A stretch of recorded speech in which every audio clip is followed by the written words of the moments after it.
Plan du commentaire biblique de Job 5. Nul homme n'étant pur, ne te consume pas à chercher partout l'explication de tes mots, versets 1 à 7. À ta place je m'adresserai à Dieu, versets 8 à 26. Verset 1. Versets 1 à 7. Il y a folie à se plaindre quand on sait le peu que l'on vaut, on ne fait qu'attirer sur soi de nouveaux jugements. Les saints, les anges, ainsi désignés parce qu'ils sont élevés au-dessus des souillures d'ici-bas, bien qu'ils ne soient pas pour cela parfaitement purs, Job 4.18. Verset 2. Après le verset 1 il faut sous-entendre une réponse négative, aucun des saints ne te répondrait. De là nouveau dépit, nouvelle irritation pour toi. Évite cela, car le dépit tue et consume. Verset 3. Malheur à qui persévère dans la voie des insensés. Pendant un certain temps, il semble jouir d'une prospérité bien établie. Mais mon expérience m'a appris qu'il finit toujours mal. Eliphaz en revient ici à développer la pensée Job 4.8-11. J'ai vu sa maison maudite, littéralement, j'ai maudit sa maison, c'est-à-dire les déclarer maudite quand j'ai vu le jugement divin s'y attacher. Verset 4. Effet de cette double malédiction, d'abord sur les fils de cet insensé, puis, verset 5, sur ses biens. Voilà ces fils qui ne réussissent plus en rien.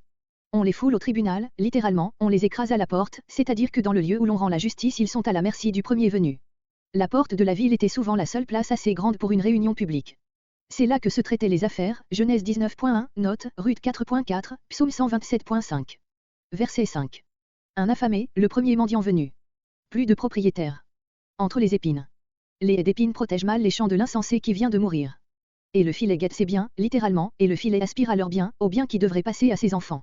Ce filet, c'est la ruine, ou bien les habiles qui cherchent à profiter de l'occasion pour acquérir ces biens à vil prix. Verset 6. Car le malheur. Le malheur n'est pas, en effet, affaire de hasard. Il est inséparable de la nature humaine, parce que celle-ci est souillée. Verset 8. Verset 8 à 26. Après avoir dit à Job ce qu'il devrait ne pas faire, Eliphaz lui dit maintenant qu'il devrait se tourner vers Dieu et accepter humblement le châtiment. Dieu est tout-puissant, il fait périr impitoyablement le méchant, mais il peut relever le petit, versets 8 à 16, l'épreuve peut même devenir pour Job la cause de nouvelles bénédictions, versets 17 à 26. Ce morceau est sans contredit ce qu'il y a de plus touchant dans le discours d'Eliphaz. Comparez Hébreux 12.13. Verset 11. Abaissé, par la sécheresse. Verset 12. Verset entre 12 et 13. Non seulement les projets des rusés sont déjoués, mais Dieu s'en sert pour les précipiter dans le malheur, 1 Corinthiens 3.19. Verset 15. De l'épée de leur bouche, littéralement, de l'épée de leur bouche, c'est-à-dire de la plus redoutable des épées, qui est leur langue. Verset 17. Heureux. Littéralement, oh. Les bonheurs de celui. Eliphaz voudrait que Job reprît confiance, verset 16. Du puissant.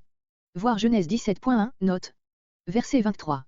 Un pacte avec les pierres, en vertu duquel elles demeurent loin de tes terres, 2 Rois 3.19, 2 Rois 3.25, Ésaïe 5.2, Matthieu 13.5. Comparez la deuxième partie du verset avec Ézéchiel 34.25. Verset 24. Verset 24 à 26. Outre ses bons rapports avec la nature, voici encore 3 faveurs que Dieu accorde à qui accepte l'épreuve, prospérité générale de sa maison, nombreuse postérité et longue vie. Verset 26. Mûr, comme la gerbe qu'on ne sert dans le grenier que lorsque les épis sont arrivés à leur pleine maturité, Job 42.17. Verset 27. Conclusion. Nous, mes amis et moi. Ce n'est pas une idée personnelle, mais c'est le résultat des longues réflexions de plusieurs. Il en est ainsi. Eliphaz fait l'instituteur auprès de Job, qu'il traite comme un enfant qui s'est mal conduit. Certainement ce premier discours d'Eliphaz est riche, non seulement en beauté littéraire, mais en solide et consolante vérité.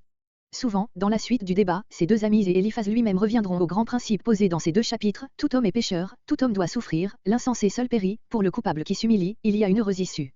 Tout cela est incontestable et la fin de notre livre donnera en particulier raison à cette dernière et consolante assurance. Il convenait, pour l'intérêt de la discussion qui va suivre, qu'elle s'ouvrît par des paroles qui montrassent que les amis, ou les adversaires, de Job n'étaient pas les premiers venus.